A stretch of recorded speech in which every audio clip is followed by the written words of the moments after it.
Yeah, working with a lot of students, and I started to kind of see a pattern that I think a lot of the students this term are kind of falling into. So I wanted to talk a little bit about pacing, mostly because we're getting a lot of seniors, who are prepping for the December exam. And this is like their last ditch effort, right? They don't have a lot of time or a lot of options. Although there are a couple of schools, so I would always kind of look into it that have what's called rolling admissions. So they'll accept applications up until a certain point, like generally in February or so. Um, but for the most part, what I've noticed with a lot of students is especially a lot of seniors, is that they're when they take the test, when they take the official test, their score is really low. But when they take a practice test or when we give them, a PDF version of the test, they actually do a lot better, like significantly better. And I think one of the biggest factors for that is the fact that students are trying to finish the test. And I think pacing becomes a very big issue, right? It's part of our content strategy and pacing, right? Pacing is like the biggest issue, okay? And so just to kind of break things down, if you take a look at the whiteboard, let's see. Okay, so if you take a look at my whiteboard, let me just so for the SATs, you have two modules, right? Module one. So how you do on module one kind of determines how you're going to do on module two, or what kind of level of difficulty the module two is going to be, as well as kind of your overall score, right? So for module one for the reading and writing section, right? There's 27 questions. Okay. So in order for a student to do well, or to get to the harder second module, they really just need to get through 18 to 22 questions and answer those questions correctly, right? And for module one for math, out of 22 questions, they really just need to get through 16 to 18 questions correctly, right? So if you think about it from that perspective, what I've told our students to do is just kind of look at each question as like a now, later, or last. Okay. And so when they go, so for example, if they go to question number one and it's they read it and they're like, yeah, I could definitely do this now, do it, right? They go to question number two, I can definitely do this now, do it. Question number three, they're like, I can definitely do this. It's just going to take me a little bit longer. Mark it and then come back to it after you've done all the other now questions, right?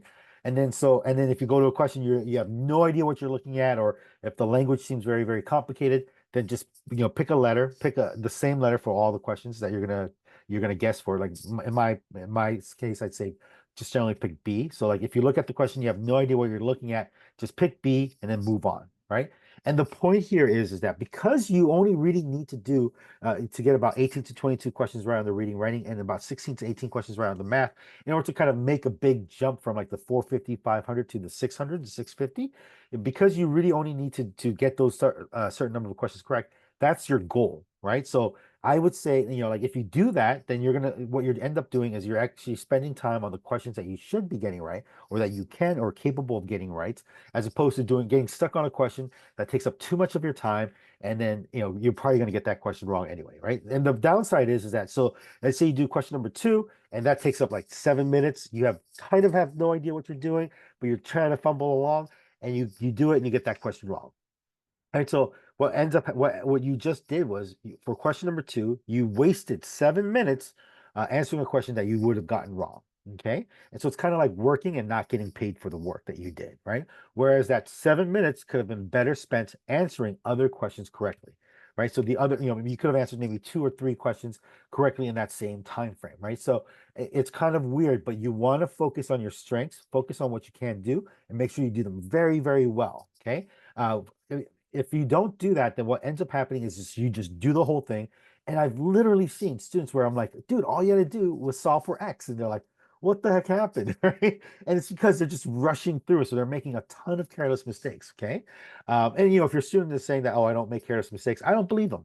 Right. People just make careless mistakes.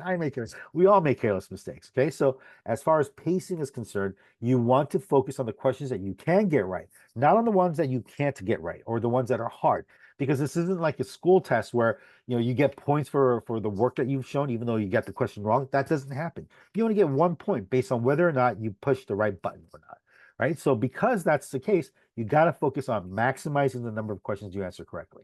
Okay. If you have any questions or comments about this, please hit me up down in the comment section. um, I talk a little bit about this on our Instagram page as well, so Instagram and Facebook page, so follow if you'd like to as well. Okay. All right, thank you.